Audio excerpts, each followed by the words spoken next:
আসসালামু আলাইকুম। কচুর আগা থেকে গোড়া পর্যন্ত শিকড় পর্যন্ত খাওয়া যায়, এটাই সবাই জানে। এটা কচুর লতি।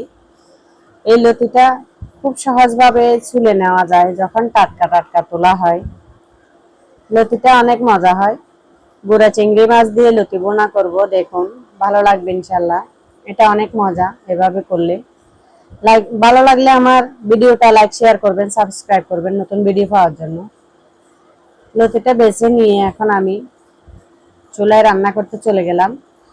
ফ্রাইপ্যানে তেল দিয়ে, পেঁয়াজ কুচি দিয়ে, একটু রসুন বাটা দিলাম, আর চিংড়ি মাছগুলা দিয়ে ভাজা ভাজা করে নিব।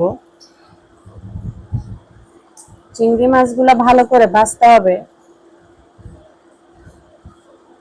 যেহেতু লতিটা আমি আগে গরম পানি দিয়ে সিদ্ধ করে নিয়েছি, হালকা ফুটিয়ে পানিগুলা ফেলে দিয়েছি যাতে গলা না ধরে। অনেকে গলা চুলকানোর ভয় থাকে, সেজন্য এটা একটু ভাপায় নেবেন, তাহলে আর গলা চুলকানোর ভয়টা থাকবে না। এতে হলুদ গুঁড়া 1 চামচ, হলুদ গুঁড়া 1 চামচ, মরিচ গুঁড়া 1 চামচ, গরম মশলা গুঁড়া দিবেন। গরম মশলাটা দিলে কি হয়, মজাটা একটু, টেস্টটা একটু বাড়ে, ফ্লেভারটা একটু বাড়ে।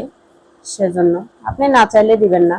টমেটো থাকলে 2টা টমেটো কেটে দিবেন, নয়তো টক পাতা দিবেন। নাড়াচাড়া করে নামিয়ে নিলেই রেডি লতি বোনা হয়ে গেল। লতি বোনা, কচুর লতি।